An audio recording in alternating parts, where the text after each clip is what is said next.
अहो आमचा कुठल्याही आरक्षणाला विरोध नाहीये, पण जर एखादा नेता चिथावणीखोर वक्तव्य करून भडंग भाषण करून समाजामध्ये तेढ निर्माण करण्याचा जर प्रयत्न करत असेल तर त्या नेत्याला मुंबई या ठिकाणी आंदोलन करण्याचा अधिकार नाही।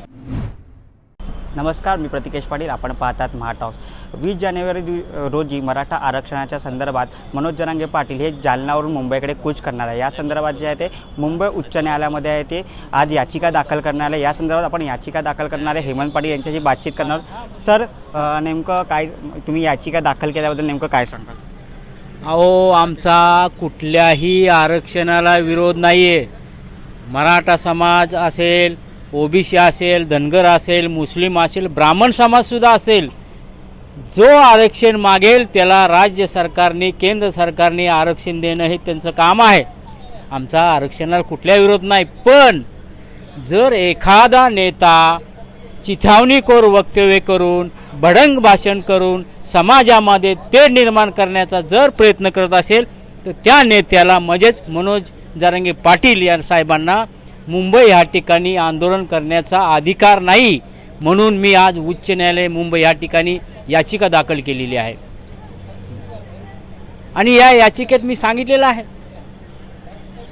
मनोज जरांगे पाटील साहेबांनी राज्य सरकारला वेठीस धरलेला आहे। सांगितलेलं आहे की माझे 2-2.5 कोटी लोक ह्या मुंबईमध्ये येणार आहेत।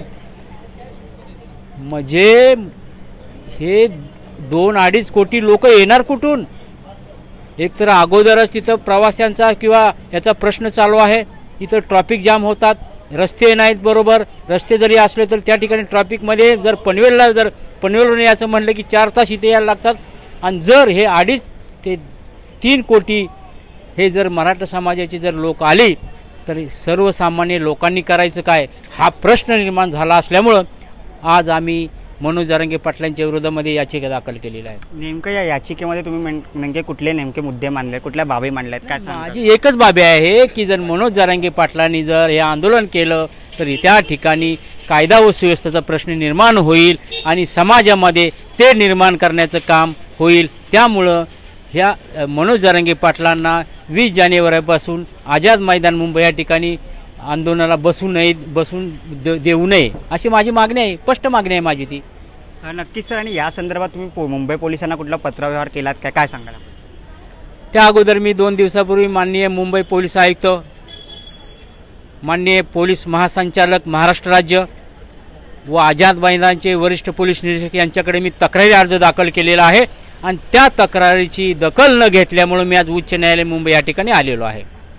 नक्कीच जर आपण पाहिलं या याचिका दाखल केल्यानंतर त्यांचे वकील आहेत याचिकेमध्ये नेमकं काय म्हटले, काय पाठपुरावा या संदर्भात आपण त्यांच्याकडनं पण जाणून घेणार।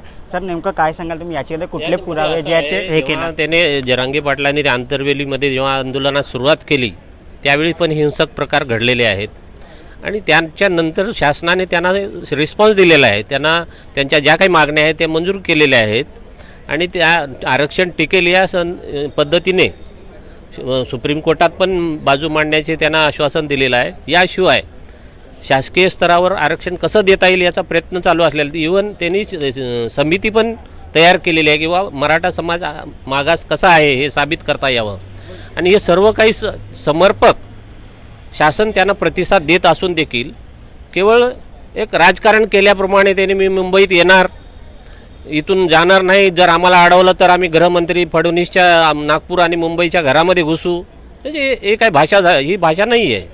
हे अरेरावी आणि एक समाजकंटकांना प्रोत्साहन देण्यासारखा प्रकार आहे। आणि जेव्हा हे जर इथे आंदोलन झालं त्यातून ओबीसी मराठा यांच्यामध्ये तेढ निर्माण होऊ शकतं।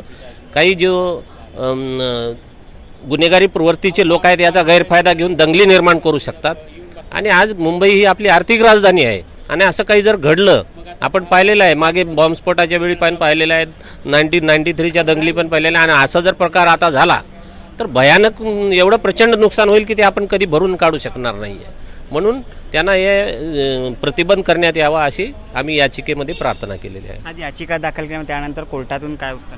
नाही, आज आम्ही याचिका दाखल केली, आणखी न्यायालयासमोर गेलेली नाही आहे। या 20 तारखेच्या आत न्यायालयासमोर जाईल।